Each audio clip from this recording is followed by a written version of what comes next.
Hey, what's up? It's Alicia, and today we're going to be talking about how to find a reputable, why? How do you say that? Today we are going to talk about how to sign with a talent agent. I have had many of agents. I have kissed many of frogs, and now that I'm pregnant, I decided I wanted to find another agent kind of to like gear towards the maternity side. So I've kind of thrown myself back in this pool of finding agents. So I'm gonna help you figure it out. Okay, so briefly, I just wanna talk about what an agent is and what they do and do you even need one. An agent basically finds you work through submissions and networking and whatnot. They go through your contracts, they chase your money if someone's not trying to pay you.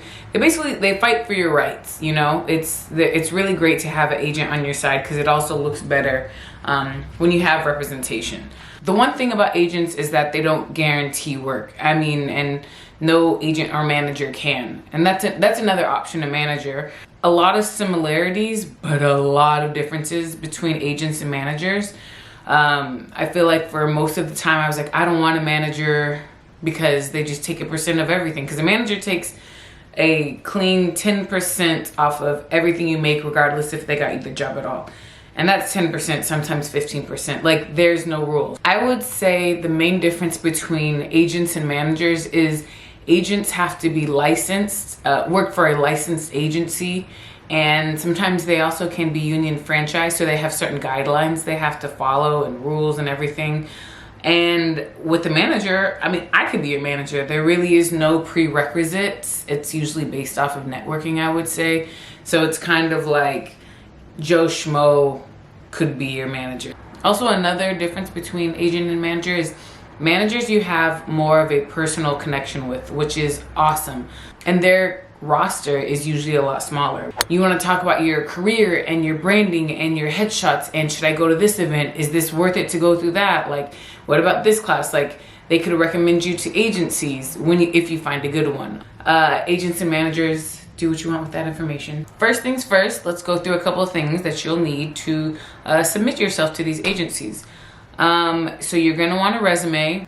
So an acting resume is a lot of bit different than a regular resume. You basically have, you know, your stats up top, height, weight, hair color, eyes, whatever, if you have an agency, or just your personal information at the top. And then the first row would be the project name, and then the second row would be your character's name or like your role title, co-star, lead, recurring. And then the third row would be the network or director. I would say like whatever is more important. And at the bottom is like your training or where you went to school, etc. Even if it's a language, sometimes that'll help too. Because I synchronize swim, and like when I put that on things, I feel like that is kind of like an interesting thing for people to, and very unique that people pay attention to. You're also gonna need a cover letter, which is sweet and short. Mine was 1, 2 to 3 sentence blurb up top. And then I gave like 3 bullet points, legit like bullet points that they could see the last 3 things I did, or like a movie I think I did, a play, and a co-star role that I had gotten recently. And then, you know, you have a call of action at the bottom of would like to meet you, etc., whatever. Of course, you need a headshot. There's different kinds of headshots, but commercial theatrical headshot is nice. Whatever you're trying to brand yourself as. If you're trying to go for like more of a print look, then that's more of like a portfolio. That's like lifestyle, high fashion, fitness. And then last but not least, you need a reel. And the reel could also be like clips from a self-tape. You could do a theatrical reel, a voiceover reel, or a commercial reel. Even though I don't really recommend a commercial reel because you don't want people to think that you have any conflicts. You're showing all your best stuff, and they're gonna see that, and they're just gonna see conflict. I can't send them out for any of those things. So you kind of don't really want it, because even on your resume for commercials, most of the times it says available upon request, because you would just tell them your current running ones and if there's any conflicts with that. Those are just a couple of things to put together. You don't need all of them, but it will definitely help you when trying to get an agent. Drink break.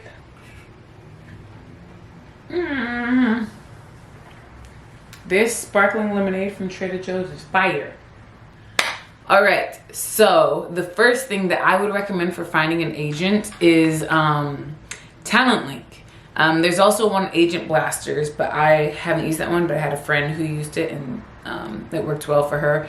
The way that it works is you make an Actors Access profile, which is an online submission platform that agents use and managers use to submit you for jobs. And on there they have tools, and under the tools there's a TalentLink tab. They blast all your work, your profile, to all agents that are looking for people. So instead of you looking for them, it's all people that are looking for you. You can find reps in commercial, theatrical, and voiceover. So you could either check all of them or check what you're looking for. Just make an Actors Access account, add your photos, your resume, your training, if you have any clips of anything that you've auditioned for or booked, just any kind of snips that they could kind of see you. And if you don't, at least just add some slate shots, which are like, I think $5. And it's just, slate shots are just 5-second slates basically for each headshot. So if it's like a commercial, it'd be like, "Hi, I'm Alicia. Look forward to meeting you." If it's a sultry picture, then it's like, "Hey there, this is Alicia." So it's $30 for the first month and then $20 every month after that. So if you don't find anyone the first, maybe the second, because I'm sure different agents kind of come in and out and managers. But I and my husband both found reps on there. And I have a manager who I love, but she had her own network that she was really good with. And she was like, "I could get you a meeting with X, Y, and Z." And I was like, "I would love to be with, you know, a couple of these." And then so I had, she set up meetings basically with each of the agents. And I signed with my commercial agent, which I got through her, which was amazing because it's great because they have a really good relationship. So that kind of worked out really well. And also, like I said, Agent Blasters is a good one to check out. I haven't personally used it, but I do have a friend who used it. And she got signed and she's auditioning now. So she's just getting opportunities. So I would definitely check out TalentLink and or Agent Blasters. All right, so the next thing that I would recommend in order to find an agent is IMDB Pro. You have to pay for the subscription. It's $149 for the year. I'm not sure if that's like with the SAG discount or without, but you basically need it, and then you'll have to do some research. What I would do with this IMDB Pro is I would look up shows that I would want to be on, things that I can be on. And I would look through the cast, and, you know, the cast is usually in order of, you know, the lead down to the busser who said, "Can I grab that for you?" I would scroll down and I would look for someone who looks kind of like me, or like would be at the same auditions as me, and then I would click on their profile, and then to the left is their agents or their managers, sometimes their legal teams and all of that. But then I would click on the agent, and then I would look at their clientele. But if they have like 1 or 2 people, that's what I want, because I want to know that you can push people that look like me, like you're into me, you could work with me, you know what I'm saying? So, you know, that's the hard part, getting that info, the confo. Get the confo? Contact info, confo, love that. So now that you have agents, I would set up an Excel sheet. With the Excel sheet, it would say the agency, then the agent name, then the agent email.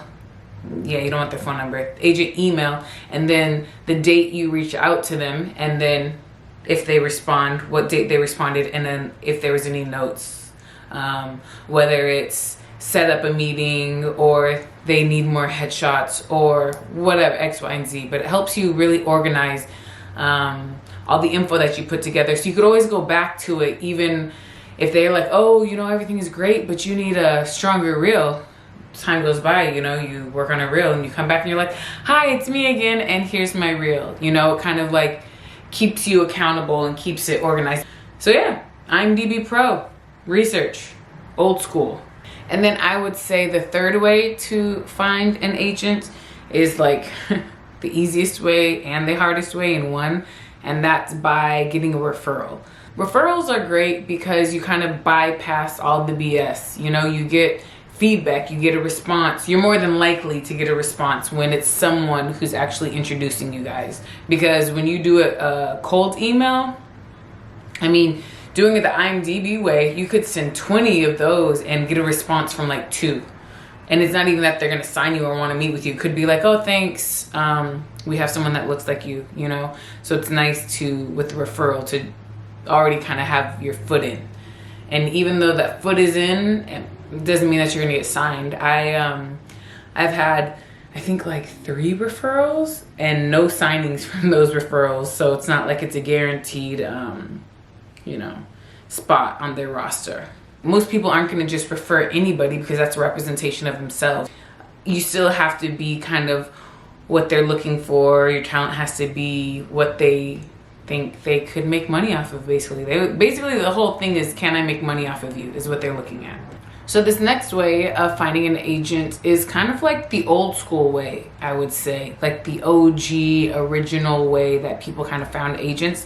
And that's through showcases and workshops. That's actually how I found my first agent, was a showcase. Some acting classes will have like agent night, and you know, you work on a scene and then at the end they'll have like an agent come in and like see everyone's work and give some feedback, which is nice because sometimes, very sometimes, rare, I'll just say, they actually sign someone from the class. And that's awesome because that's, like I said, that's actually how I got my first agent. And now the showcases that you really want to get on are the network showcases. You know, there's Disney, ABC, Warner Brothers. There's a couple. I'll see if I can find some and link. I've auditioned for a couple and I've gotten callbacks. It's just a great opportunity to kind of get seen by those people. I did a couple of workshops with casting directors, and you know, they don't guarantee you work or anything. It's just kind of like every week you work on a scene, usually from a show that they are casting. But sometimes they will actually call you in for an actual audition. You know, it's just kind of like creates a possible opportunity, which could be the opportunity that you needed to actually get that agent. You know, they're like, oh, you need another co-star, you need some sort of TV work, you need some sort of this.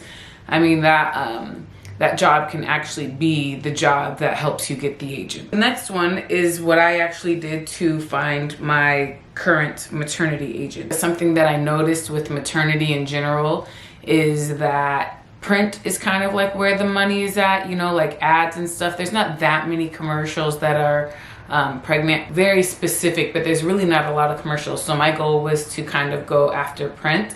And usually with print, it's kind of like a different world in itself. So I would say that this one's more like actual website submissions. And basically what I did is I looked up maternity print work in LA, maternity agents, pregnant agents, like all kinds of things. And let me tell you, there is not many options. There's literally like 2 pregnancy agencies. So I submitted to those 2. And then I also submitted to 3 regular print agents, but I put in the notes that I was pregnant. So this is where a portfolio comes in. With print, you want to have just a whole bunch of pictures, and it can be pre-pregnancy for the pregnant people. It could be pre-pregnancy, or it could be pregnant photos. It doesn't really matter because you're pregnant for such a short amount of time. I don't think anyone expects you to have like an extensive, bump portfolio. And it's also just different kinds of portfolios: high fashion, lifestyle, athletic, fitness. And as much as I hate to admit it, I do think with print agents that your Instagram profile actually counts, because I do think that they actually go through, because they know that we post like all of our super cool, artsy, beautiful beauty photos on our Instagram. Usually there's a tab that says, apply, not like to work, but models apply, and it's just kind of like your stats, your info, your Instagram, and then it usually asks for like a few pictures, whether it be 2 or 5. Click submit at the bottom, and then it goes into the abyss, and hopefully someone reaches out to you. And it kind of, I guess, lets you know that they really just care about your portfolio, because it's not like an about me, it's literally just your stats and some photos. And luckily, the pregnancy agent reached out to me and I signed with them, and I'm glad. But I definitely learned a couple things as far as like pregnancy modeling goes. Is they want you to look pregnant.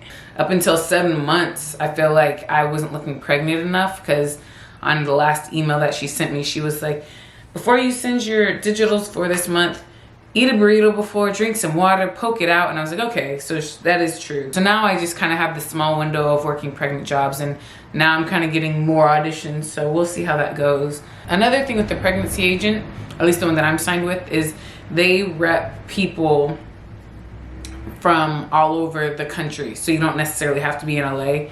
I'm sure that it's preferable that you're in the big cities, but I was looking through the website and it looks like they have women all over. All right, and that is how I have found some of my reputable agents. Say it a couple times, you'll get it right. So try one of them out. Let me know if it works. Let me know if you have some other suggestions, because, you know, after this pregnancy, I might be looking for some more too.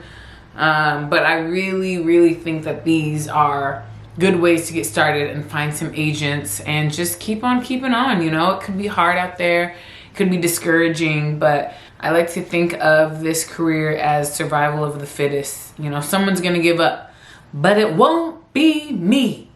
Good luck to you all. I'll see you on the flip side. Peace.